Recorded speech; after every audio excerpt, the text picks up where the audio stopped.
Мына біздің Қош қаласының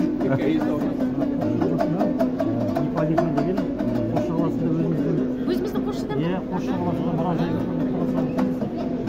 Жетігенде настройка жасайтын эксперттеріңіз бар ма, мамандарыңыз? Бәрі бар. Телефоныңызды беріңізші маған. Қосшы қаласында бізде 3 даже мұражай бар. 1600 көне аспап бар, 2 ғасырлық. Сол ашылған. 70-тен астам жұмыс шығарамыз. Рахмет.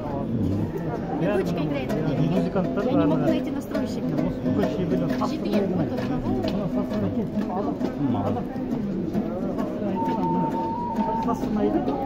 Бесағым үйретіп кетеді мысалы алда.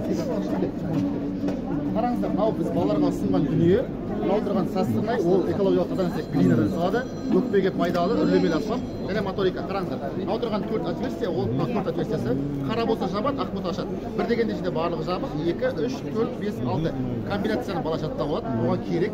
Дальше сандар тұр, 1, 2, 3, 4, 3, 2, 1. Картина бойынша қайталаса.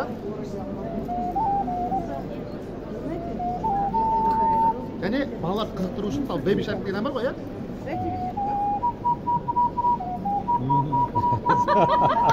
Балаларды қызықтырып, және ұлттық аспабын біледі, моторикасына пайдалы, өкпесіне пайдалы.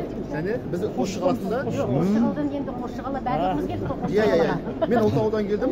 Біздің жеке қорымызда 1600 аспап сақтаулы, 2-3 ғасырлық шақырамыз сіздерді. Бұл Қазақстан бойынша жеке қордағы жалғыз мұражай. Күтеміз сіздерді. Рахмет.